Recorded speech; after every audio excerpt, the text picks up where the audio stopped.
Lindworm is a mythical creature in northern, western and central European folklore that traditionally has the shape of a giant serpent monster living deep in the forest. It can be seen as sort of a dragon.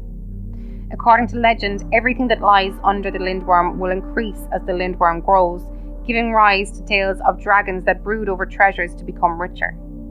Legend tells of two kinds of lindworm, a good one associated with luck, often a cursed prince who has been transformed into the beast, and a bad one, a dangerous man-eater who will attack humans on sight. A lindworm may swallow its own tail, turning itself into a rolling wheel as a method of pursuing fleeing humans. The head of a 16th century Lindworm statue at Lindworm Fountain in Austria is modelled on the skull of a woolly rhinoceros found in a nearby quarry in 1335. It has been cited as the earliest reconstruction of an extinct animal.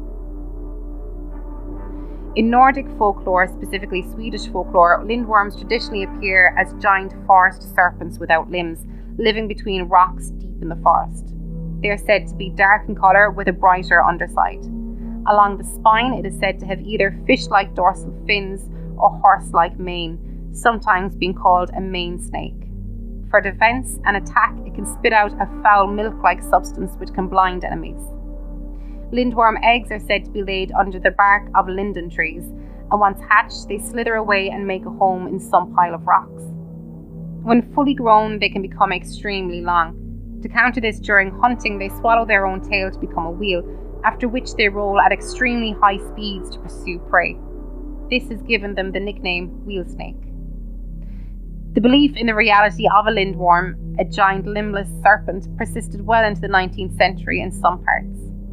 The Swedish folklorist Gunnar Olaf Calvius collected in the mid-19th century stories of legendary creatures in Sweden and met several people in Småland, Sweden, who had said that they had encountered giant snakes, sometimes equipped with a long mane. He gathered around 50 eyewitness reports and in 1884 offered a cash reward for a captured specimen, dead or alive. He came to be ridiculed by Swedish scholars, and as no one ever managed to claim the reward, it resulted in a cryptozoological defeat.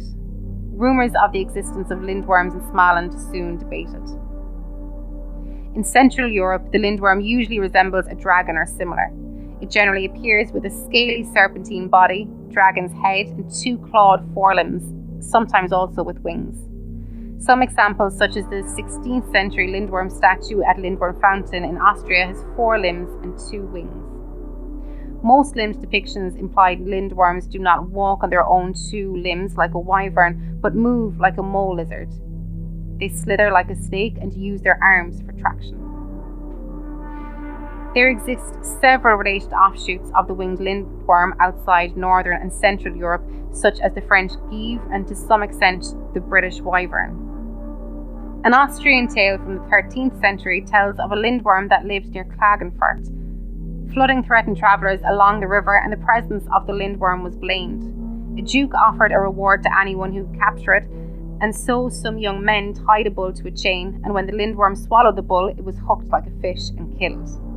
The shed skin of a lindworm was believed to greatly increase a person's knowledge about nature and medicine. A serpentine monster with the head of a salamander features in the legend of the Lambton worm, a serpent caught in the River Wear and dropped in a well, which 3 to 4 years thence terrorised the countryside of Durham while the nobleman who caught it was at the Crusades. Upon return, he received spiked armour and instructions to kill the serpent, but thereafter to kill the next living thing he saw. His father arranged that after the lindworm was killed, a dog would be released for that purpose, but instead of releasing the dog, the nobleman's father ran to his son, and so incurred a malediction by the son's refusal to commit patricide. Bram Stoker used this legend in his short story, Lair of the White Worm. The sighting of a white worm was once thought to be an exceptional sign of good luck. The knucker, or the tassel worm, is a wingless biped and often identified as a lindworm. In legends, lindworms are often very large and eat cattle and human corpses, sometimes invading churchyards and eating the dead from the cemeteries. In the 19th century tale of Prince Lindworm, also King Lindworm from Scandinavian folklore, a half-man, half-snake lindworm is born as one of twins to a queen who, in an effort to overcome her childlessness, followed the advice of an old crone who instructed her to eat 2 onions. As she did not peel the first onion, the first twin was born a Lindworm. The second twin is perfect in every way. When he grows up and sets off to find a bride, the Lindworm insists that the bride be found for him before his younger brother can marry. Because none of the chosen maidens are pleased by him, he eats each one until a shepherd's daughter who spoke to the same crone is brought to marry him, wearing every dress she owns. The Lindworm tells her to take off her dress, but she insists that he shed a skin for each dress she removes. Eventually, his human form is revealed beneath the last skin. Some versions of the story admit the Lindworm's twin, and the gender of the soothsayer varies. A similar tale occurs in the 1952 novel The Voyage of the Dawn Treader by C.S. Lewis.